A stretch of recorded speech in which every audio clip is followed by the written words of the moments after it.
pero ang importante is yung attitude nyo. Sabi nga dito guys, diba, natatandaan nyo ba, remain positive, no? Remain positive mga kapiksi. Kahit gaano kahirap ng buhay, makakabangon at makakabangon din kayo dyan. And ito guys, yung abundance na sinasabi natin, kasi for some of you, kapag nakabangon na kayo, kapag naka-recover na kayo ng tuluyan guys, mapipitas nyo naman, ang kapalit naman yan ay mga matatamis na bunga, no? Mga matatamis na bunga naman yung magiging kapalit ng mga sakripisyo nyo sa buhay. So ito yung abundance na sinasabi natin mga kapiksi.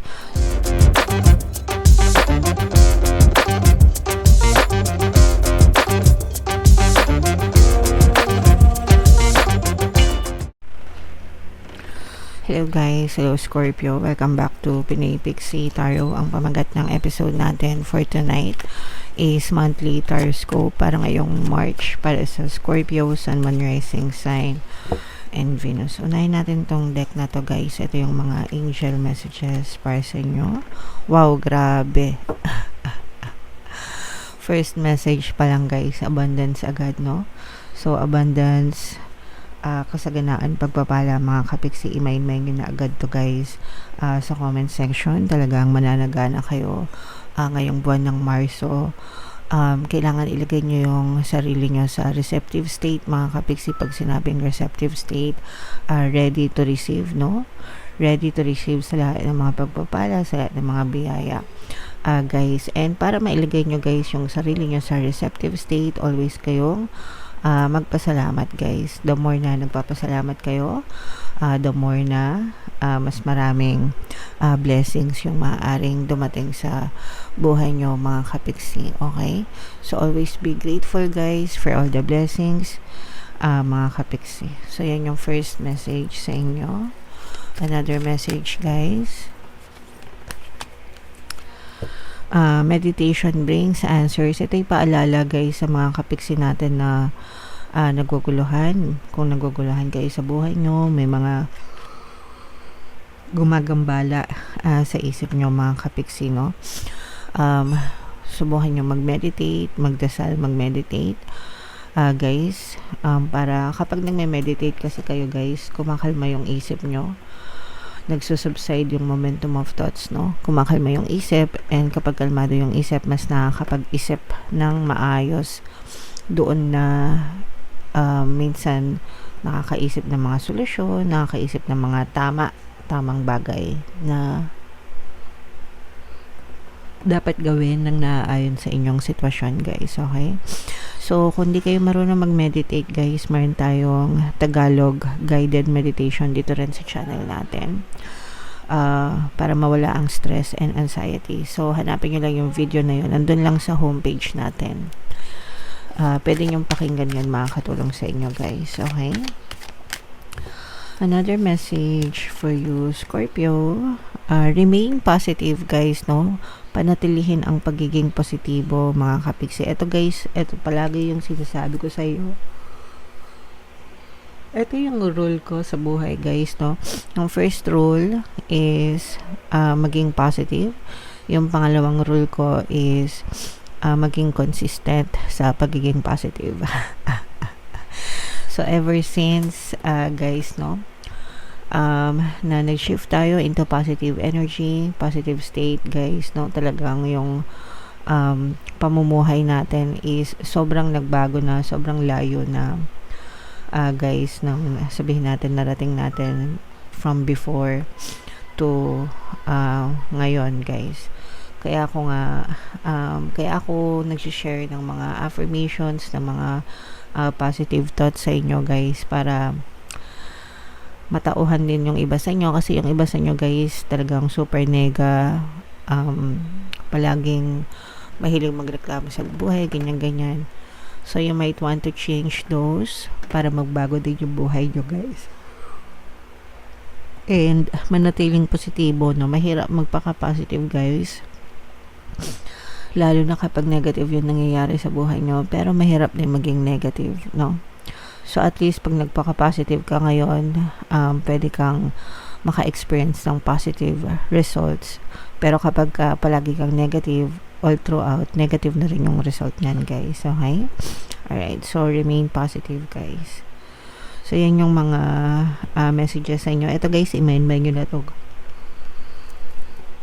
Abundance na to guys. Mind abundance, mind kasaganaan, mind pagpapala. So, ito naman, sa love naman ito guys. Kung ano lang yung makaresonate, take that message guys. Kasi iba-iba kayo ng sitwasyon. Okay, so for some of you guys, no, maaaring may magpakasal or magsama, sorry.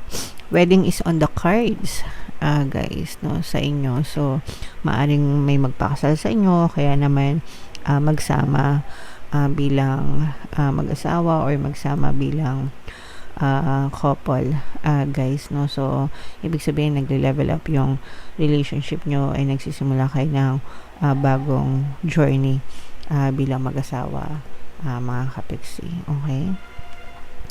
Yung iba naman sa inyo guys, nakaka-apekto yung mga bata sa relationship nyo, guys, either negative or positive, depende sa sitwasyon nyo. So, sa positive, syempre, alam naman natin na most of the time yung mga bata, no, yung nagiging dahilan, ganyan, para magsama, para matuluyan pa yung pagsasama.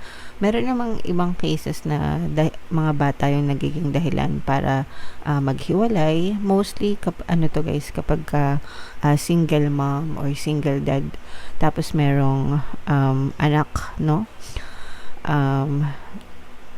may anak, ganyan. So kumukontra yung mga bata minsan, ayaw nilang magkaroon ng boyfriend, girlfriend yung kanilang mga mommy, daddy, no. So yun, minsan nakaka-apekto yun sa relationship guys.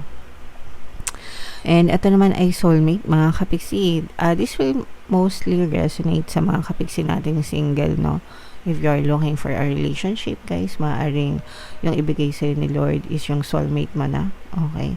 And kung kayo naman ay in a relationship na, mga kapiksi, maaaring soulmate mo na yung current specific person mo. Alright? Okay. So, comment down below guys kung nakaresonate kayo dyan sa mga mensahe na yan. So, shuffle natin to. Hanapin natin yung energy ng Scorpio guys. Habang sinashuffle ko to, panoorin nyo muna yung video natin regarding sa ating paano mag-manifest ng abundance video course.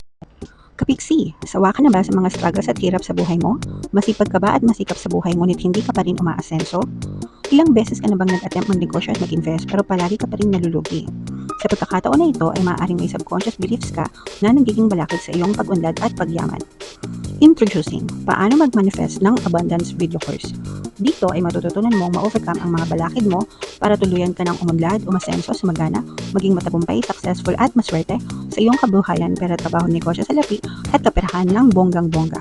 Dali, mag-send na ng email sa pinoypixie@gmail.com at simulan na ang iyong pagyaman ngayon. Alright, so sa lahat ng gusto mag-avail ng course guys, meron tayong paano mag-manifest ng abundance video course, paano mawala ang third party at magkaroon ng harmonious na relationship, paano pabalikin si ex-revised breakup. Sa mga interesado guys, mag-send lang kayo ng email sa pinoypixie@gmail.com. And sa mga naghahanap ng pampaswerte guys, money shaker jars at saka itong aventurine citrin guys, may makikita kayong WhatsApp number dito guys sa gilid, tsaka sa comment and sa description box. Mag-chat kayo guys, okay?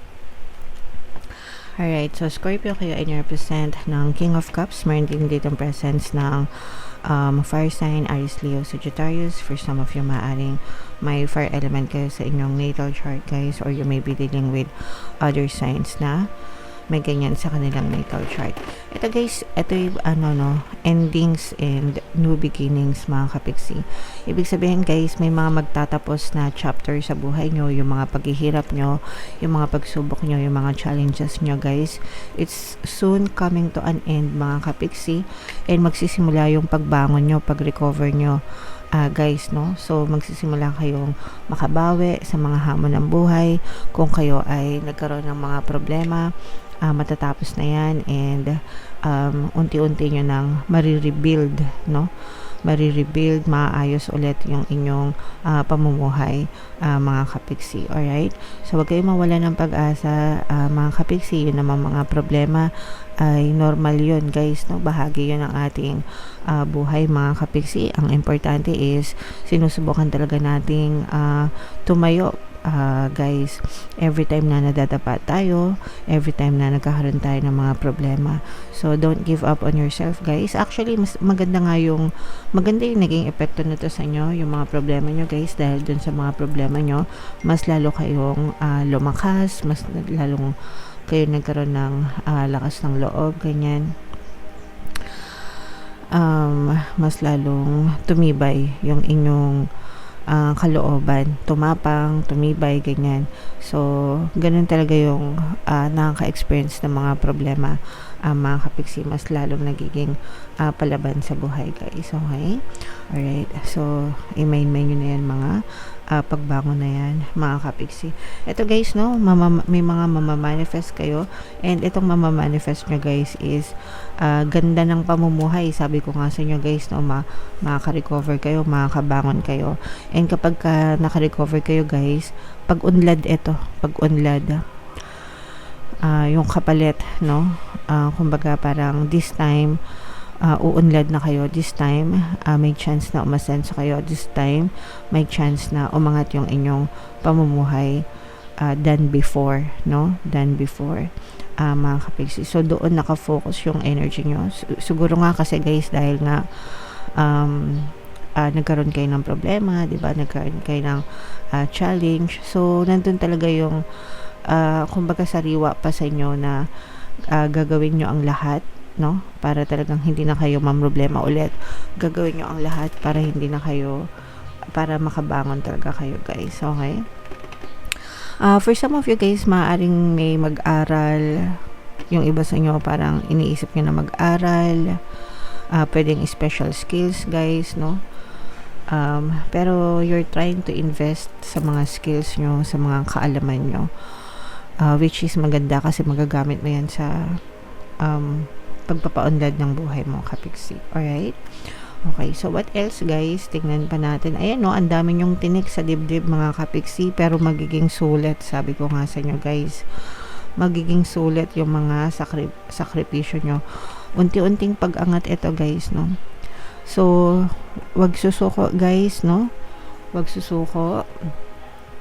Normal lang na mamroblema tayo, normal lang na pagsubok, pero ang importante is yung attitude nyo. Sabi nga dito, guys, 'di ba? Natatandaan nyo ba? Remain positive, no? Remain positive, mga kapiksi. Kahit gaano kahirap ng buhay, makakabangon din kayo dyan. And ito, guys, yung abundance na sinasabi natin, kasi for some of you, kapag nakabangon na kayo, kapag naka-recover na kayo ng tuluyan, guys, mapipitas nyo naman, ang kapalit naman yan ay mga matatamis na bunga, no? Mga matatamis na bunga naman yung magiging kapalit ng mga sakripisyo nyo sa buhay. So, ito yung abundance na sinasabi natin, mga kapiksi. So, hindi to mabilisan na abundance, no? Ito'y abundance na pinaghihirapan, abundance na tinatrabaho, abundance na wino-work on natin sa buhay natin, mga kapiksi. Okay? So, again, i-main nyo na yung mga abundance na yan, pagpapala, kasaganaan, and for some of you, guys, the universe is answering your prayers, no? Kaya wag talaga kayong mawala ng pag-asa, guys, kasi si universe yung tutulong sa inyo, mga kapiksi, para sa bagong simula, sa bagong yugto ng buhay nyo, Scorpio. Alright? So, comment down below if naka-resonate kayo dyan, guys. I-main nyo na yan sa comment section, yung mga abundance na yan, mga kapiksi, mga recovery, pagbangon, matatamis na bunga, guys. Alright? Ito yung ating 2026 kapalaran, guys. Ito naman yung ating success stories ng paano mag-manifest ng abundance video course. Panoorin nyo to, guys, para sa ating money shaker jars. Thank you for liking, sharing, and subscribing. See you next time. I love you all. Have a nice day. Bye-bye.